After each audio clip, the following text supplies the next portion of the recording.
You can have a steady income, a bank reserve, and even some notion of financial planning, and still live as if you were always on the verge of losing it all.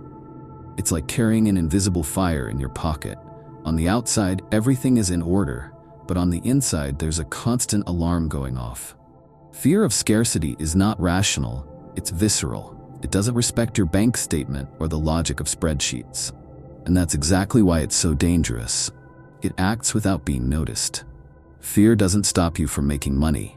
It stops you from using it wisely. It paralyzes you, it protects you, and then sabotages you. It's in this distorted logic that one of the greatest paradoxes of modern financial life arises. The more afraid you are of losing, the greater the chance you'll sabotage your own gains.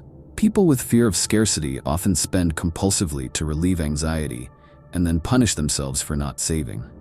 Others, more restrained, save obsessively and avoid any risk, including investments that could change the level of their freedom. Fear disguises itself as prudence. But deep down, it is simply preserving the very reality you claim to want to change. And here comes a brutal contradiction. The fear of poverty can keep you poor, or at least emotionally trapped in the same mindset that perpetuates cycles of limitation. You see, fear has a clear evolutionary function: to keep us alive. It is part of our survival system, a deeply rooted instinct that alerts us to real threats. The problem is that, in the modern world, the lion of the savannah has been replaced by bills, market charts, and debit notifications. Our brain, however, has not evolved at the same speed. It continues to react with the same primitive panic, now when faced with red numbers on the bank app.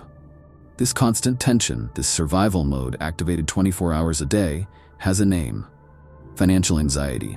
And it does not depend on how much money you have, but on the emotional relationship you have built with money. Financial anxiety can affect both someone with debts and someone with million-dollar investments. Because deep down, it is not fueled by external reality, but by the internal perception of insecurity. Want proof? A study by Northwestern Mutual revealed that 44% of Americans say that money is their biggest source of stress, and that includes high-income people. Fear does not respect balance, it respects conditioning. And this conditioning is formed early on by experiences, traumas, lived or observed scarcity, and mainly by narratives. Phrases like, "money doesn't grow on trees," "those who have a lot of money are greedy," or "you have to save everything because you never know what tomorrow will bring," stick to your subconscious like mental viruses. They shape your way of thinking, deciding, reacting, and mainly, of fearing. And the most curious thing is that, even when these phrases no longer make sense in your current reality, they continue to operate silently. Like background noise that you no longer notice, but that still influences the volume of your life. This internalized fear generates a curious phenomenon. People with financial stability who live with the mentality of those who are on the verge of bankruptcy. They accumulate, save, control every penny. But they live tense as if everything could collapse at any moment. It's like an addiction to scarcity, a dependence on the feeling of lack. And this has a cost: emotional, relational, and even physical. Neuroscience has already proven that chronic stress caused by financial anxiety activates the HPA axis, responsible for the release of cortisol, which in excess affects decision-making, sleep quality, and the ability to regulate emotions. In short, constant fear not only hurts your wallet, it also destroys your mental clarity. And what perhaps no one told you is that this state is not just a side effect of modern life. It is systematically fed. Fear of scarcity is a useful mechanism for those who profit from your insecurity. Banks that sell protection, companies that promote consumption based on the fear of being left behind, markets that manipulate prices based on collective panic. There is an entire industry based on the fact that you fear losing the little you have, and so you end up giving away even more. If you doubt it, think about how many times you bought something just in case before it runs out because it's going to go up tomorrow. Now think about whether those decisions were based on strategy or fear. Marketing knows this, politics knows this, algorithms know this. But what about you? How long will you continue to think that controlling your fear is just about not thinking so much? The cruel truth is that fear has two faces, one that protects and the other that paralyzes. And when it comes to money, this duality is fatal. Fear can prevent you from getting into a mess, or it can prevent you from making a good investment. It can prevent you from making an impulsive purchase, or it can make you miss opportunities due to hesitation. What defines the effect of fear is not its existence, but its control. If it is in the passenger seat, it can help you see risks. If it is at the wheel, you will go around in circles, always in the same place, always alert, always tired, always poor, emotionally and often financially too. But understand, it is not weakness to feel fear. The mistake is in allowing it to decide for you. You are not a coward for having financial anxiety. You are human. The problem is that most people have never learned to recognize this fear as a cognitive distortion. And so they continue to treat symptoms with more restraint, more rigidity, more control, when the true antidote would be awareness, emotional re-education, and strategy. And here's the twist that few see. Financial fear is not an enemy to be exterminated, but a messenger to be deciphered. It is telling you something about yourself, about your history, about what you value, and most importantly, about what you have not yet redefined. Ignoring this is like living hostage to an internal voice that always screams, "It's going to go wrong," even when everything indicates that it is going well. But what happens inside your mind in that exact moment of tension when fear takes over? Why, even with good intentions and basic knowledge, do you still make decisions that contradict logic? The answer lies beyond the surface. It is deep within your brain. And that is where we are going to dive now. Have you ever noticed how, even though you know what to do with your money, you do exactly the opposite? You study finance, watch videos, read tips, understand the basics. But when it's time to make a decision, something pulls you back. It's not laziness. It's not ignorance. It's fear. But not conscious fear. It's pre-programmed fear. The fear that's been engraved in your mental operating system since long before you even understood what money was. And the most perverse thing, this fear disguises itself as common sense. Daniel Kahneman, winner of the Nobel Prize in Economics, revealed a disconcerting truth. People don't make decisions based on logic. They make decisions based on fear of losing. This aversion to loss is so powerful that, according to his studies, losing our $100 generates twice as much emotional pain as the pleasure of winning the same $100. In other words, you are biologically more motivated to avoid a loss than to achieve a gain. This emotional imbalance is what he called loss aversion, and it is one of the central gears of your invisible financial prison. Now imagine the impact this has on your everyday choices. You avoid investing in something that could give you freedom, just because there's a chance, often minimal, of loss. You prefer to let your money sit idle, devaluing with inflation, than to take the risk of learning how to use it better. You reject opportunities, cancel ideas, give up before trying. All this thinking you're being cautious, when in fact, you are just being controlled by a misunderstood fear. But why is this programming so strong? The answer lies in the brain. More specifically, in the clash between two regions, the limbic system, which deals with primitive emotions such as fear and pleasure, and the prefrontal cortex, responsible for rational decisions, planning, and logic. When you are faced with a financial choice that involves uncertainty, the limbic system reacts first.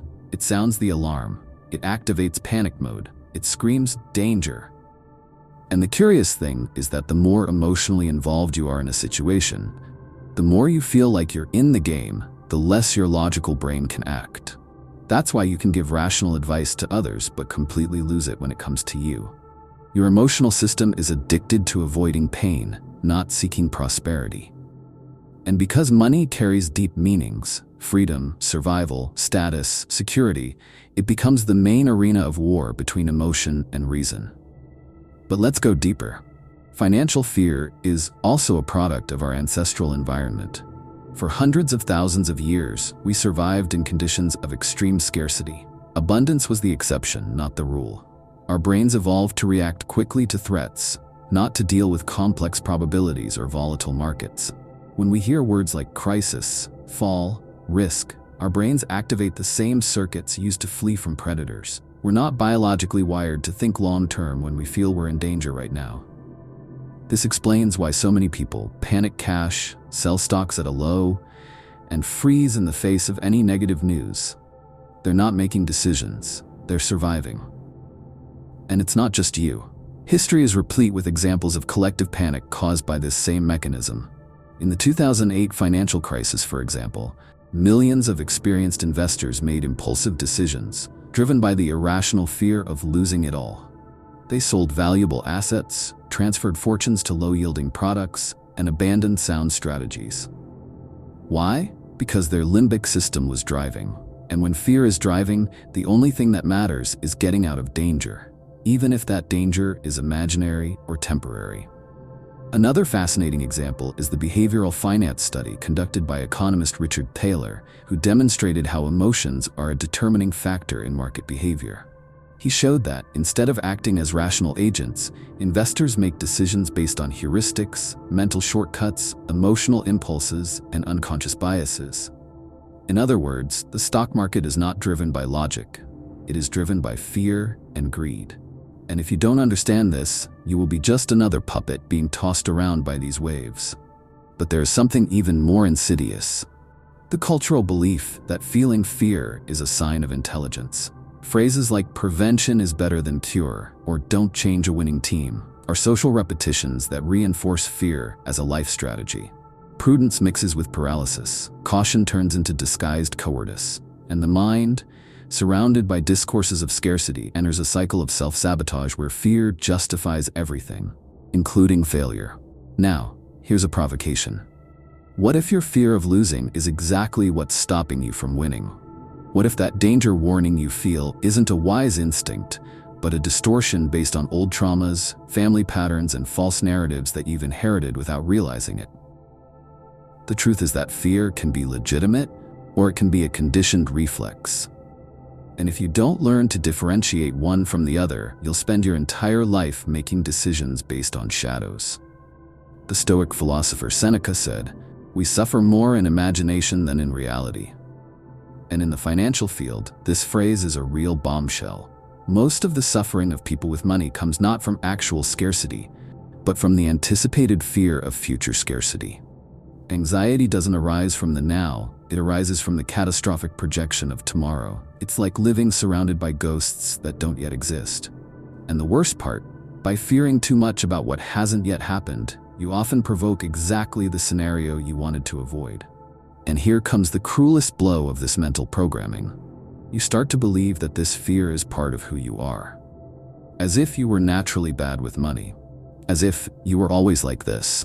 When in fact, you were shaped by experiences, by speeches, by environments where fear was the dominant language. This is where the work of Daniel Kahneman comes in. He won the Nobel Prize for showing the world an uncomfortable truth. Human beings are not rational when it comes to money. They are predictably irrational. And one of the greatest proofs of this is what he called loss aversion. A deeply rooted cognitive bias that makes the pain of losing our $100 much more intense than the pleasure of winning our $100. It is not a small difference. On average, according to studies, a loss weighs twice as much on the emotional system as an equivalent gain. This distortion affects all financial risk decisions. Logic would say, this investment has an 80% chance of working out. But the anxious brain responds, what if I am part of the 20% who lose? Logic would say, this course can bring me professional returns. But the emotional system screams, what if it is money thrown away? This pattern is not laziness, it is biology. When we deal with money, the limbic system, the oldest and most emotional part of our brain, comes into play. It is responsible for detecting threats and triggering rapid fight or flight responses. However, unlike a lion that appears in the savannah, money does not represent a concrete threat. It is a symbol, an abstraction. And that is precisely what makes it so dangerous. Since the brain cannot react to money as something physical, it responds as if it were an emotional threat. The possibility of losing it is felt as a personal failure, an exposure, an invisible humiliation, and anxiety sets in with force. This explains why so many people prefer to keep money in savings, even knowing that there are much better options. It explains why investors sell falling stocks at the exact moment they should be buying. It explains why, even with planning, bad decisions repeat themselves like a vicious cycle. Because the fear of losing triggers an emotional panic that silences reason. The brain wants to avoid immediate discomfort, even if it means giving up better results in the future. And there's more. Our brain is hyperactive in its search for threat patterns. If a person has lost money once with an investment, for example, it is common for them to create a silent trauma, an unconscious script that repeats never again. Even if the situation is completely different, the pain of loss becomes a dirty lens which distorts all future experiences. This is a self-protection mechanism, but it is also a trap. And as if that were not enough, we live surrounded by stimuli that feed this panic programming. Just watch an economic news program for 5 minutes to feel that the world is on the verge of collapse. Crises, inflation, unemployment, war, bubbles. The media vocabulary is a cortisol factory. And the more exposed you are to these stimuli, the more your brain goes into defensive mode, favoring immediate choices, withdrawal, and paralysis. The great contradiction is that, in the financial environment, those who act with more fear usually lose more. Because fear generates haste, and haste is the enemy of profit. The investor who enters and exits the market based on headlines is always behind the cycle. He buys when everyone else has already bought. He sells when everyone else has already sold. It's like trying to surf a wave by looking at what others are doing, rather than what the sea is saying. But this irrationality is not limited to the world of investments. It invades everyday decisions. The fear of not having money in the future keeps people stuck in jobs they hate. The fear of making mistakes prevents entrepreneurs from getting their ideas off the ground. The fear of looking stupid holds back those who would like to learn more about finances, but are embarrassed to start from scratch. And in all of these scenarios, there is one constant. Financial anxiety is not just about numbers, it's about identity. It's about who you believe you are, about how much you trust yourself to deal with the unknown. And if this sounds familiar, it's no coincidence, it's evolution. Human beings spent 99% of their history living with scarcity, with real scarcity, with hunger, cold, insecurity. Our brains evolved in an environment where conserving energy, avoiding risk, and seeking immediate protection were matters of survival. Prosperity was the exception. The logic of abundance, long-term investment, strategic diversification, all of this is too new for our biological system. We carry around in our skulls a Stone Age brain trying to decipher NASDAQ charts. The difference between those who fail and those who thrive is rarely how much they know about money. It's how they react under pressure. Because the real financial game isn't won with intelligence, it's won with emotional stability. Knowledge is important, of course, but without internal control, even the best strategy becomes self-sabotage. And this is where the silent figure of the successful investor emerges. Not the smartest, not the fastest, but the calmest. The one who doesn't trade in panic. The one who has learned to keep a cool head while everyone else is burning. This ability isn't a gift, it's practice. And it starts with understanding a simple, brutal truth. You'll never completely eliminate fear of money, but you can stop it from deciding for you. It's like driving in the rain. You sense the risk, but you don't let go of the steering wheel. You adjust, you slow down, you watch more, but you keep going. The problem with most people is that at the first sign of instability, they hand over the reins to fear. And fear, as we've seen, is a terrible driver. But how, in practice, can you maintain clarity when everything around you and inside you screams urgency? It starts with a strategy that seems banal, but is extremely effective, consciously interrupting the impulse. This means learning to recognize the exact moment when your decision is being driven by emotion and stopping that process for a few seconds. Literally. 10 seconds. Breathe. Look from the outside. Ask yourself, what's driving me right now? Real risk or anticipated anxiety? This short pause creates a mental space. And in that space, rationality can return to the table. Another, even more powerful method is to create what I call an emotional decision script. A sort of personal checklist of questions that you answer before making any major decision with money. Something like, if I weren't afraid, what would I do? Am I trying to avoid pain or build a future? Is this aligned with my long-term plan? Or am I reacting to immediate discomfort? These questions aren't magic, but they are powerful because they force the rational system back into play. And just by doing this, you begin to weaken the emotional control over your choices. And there is yet another practice, this one inspired by desensitization techniques from behavioral psychology, the strategic simulation of loss. It sounds crazy, but it works.